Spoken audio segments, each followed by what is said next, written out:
Some songs don't just top the charts. They attach themselves to moments in our lives. They play during late-night drives, slow dances, first loves, and quiet heartbreaks.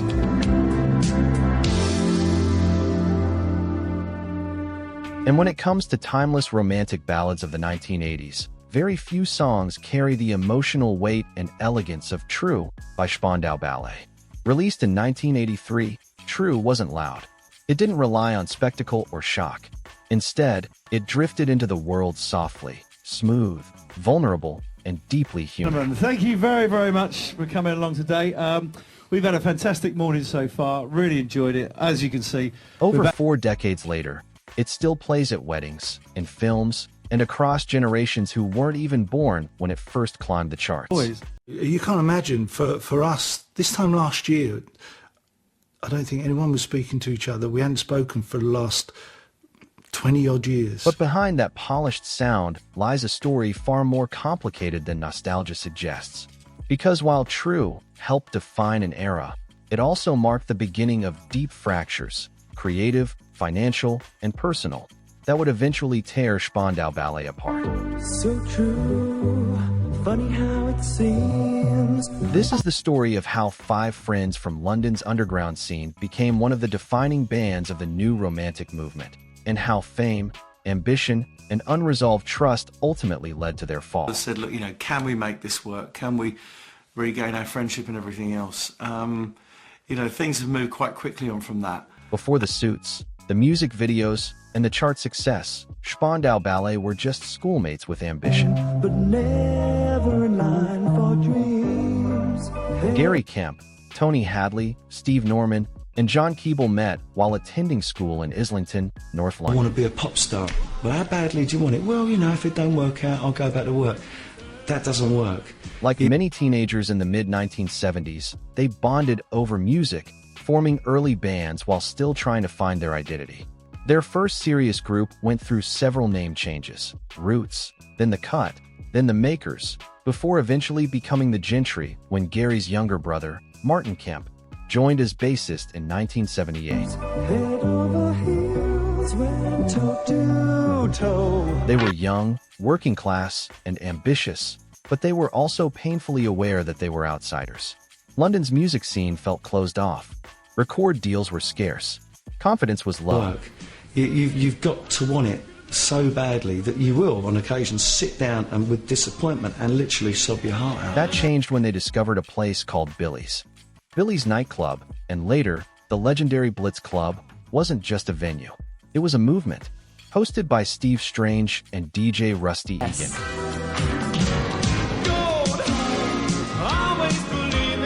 The Blitz scene became the birthplace of the new romantic movement. Fashion, music, and identity blended together in a way that felt radical at the time. Oh, it's amazing. It brings back all the memories, but mostly good memories, a few dodgy ones, but really good time. Walking into that room was life-changing. Suddenly, they weren't alone. There were others like them, kids obsessed with Bowie's Berlin-era, Kraftwerk's electronic minimalism, and European art rock. And I think there was a great confidence in the band, but also you just had to up your game. Because Rusty Egan's DJ sets blended German electronic music with soul, funk, and glam in a way that reshaped how British pop sounded. Steve Norman later admitted that this shift completely changed the band's direction. All these different bands that were also competing with you. And I think Through the Barricades was us definitely upping our game. They moved away from guitar-driven rock and embraced rhythm, dance, and image. Even the name changed. The name Spandau Ballet didn't come from romance or art school fantasy. It was suggested by journalist Robert Elms, who had seen graffiti in a Berlin bathroom reading. Rudolf Hess, all alone, dancing the Spandau Ballet. The phrase carried disturbing historical weight. And that he didn't want to do it anymore. That as far as he was concerned, he wanted to go back into his solo work. One interpretation referred to the involuntary movements of Nazi prisoners executed at Spandau prison. Another traced it back to World War I slang, describing soldiers convulsing as they were struck by machine gun fire from the Spandau Arms factory. It was a brutal, unsettling name, and yet, the band adopted it without fully understanding its meaning.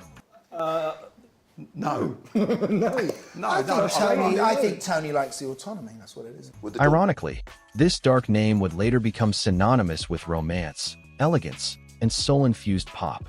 By the end of 1979, Spandau Ballet were already being labeled the resident band of Blitz, despite having only played there a handful of times.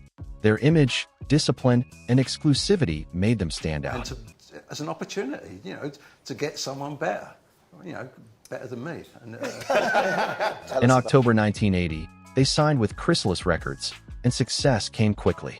Their debut single, To Cut a Long Story Short, reached number 5 on the UK charts.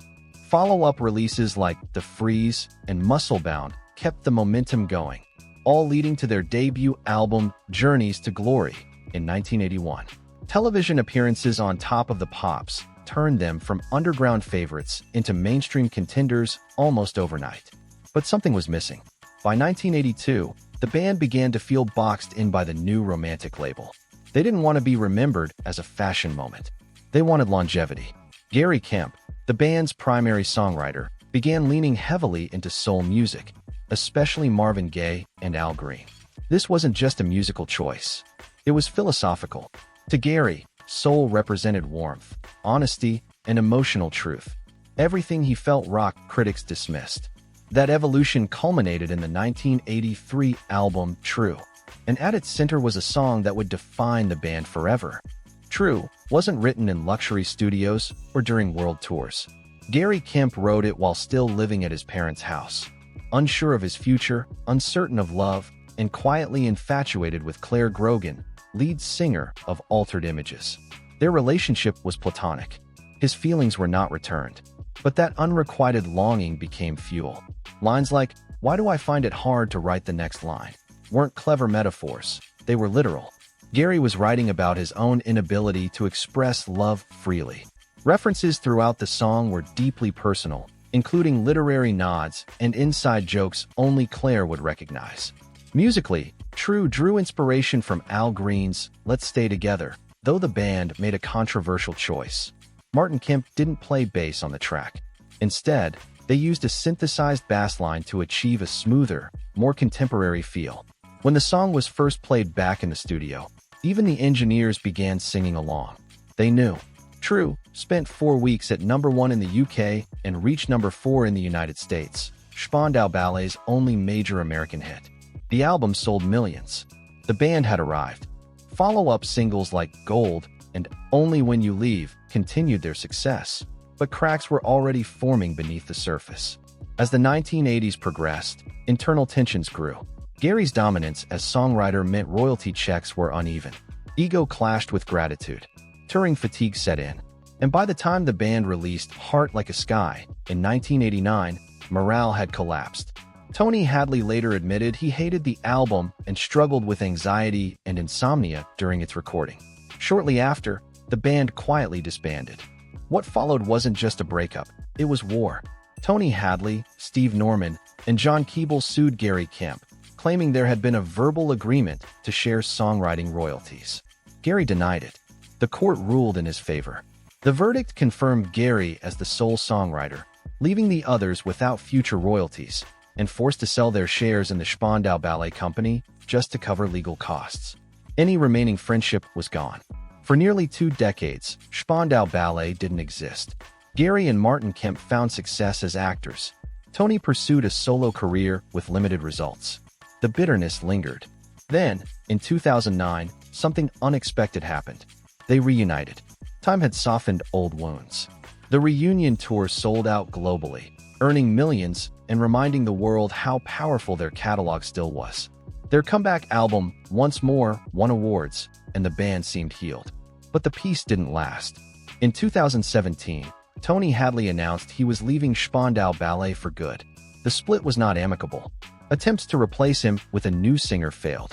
Fan interest faded. And once again, Spandau Ballet became a memory rather than a living band. Tony has since stated he is done with the group, preferring happiness over history. Today, Spandau Ballet exists in a strange space. They were never just a nostalgia act. They helped define a movement, bridged electronic pop with soul, and created songs that still resonate decades later.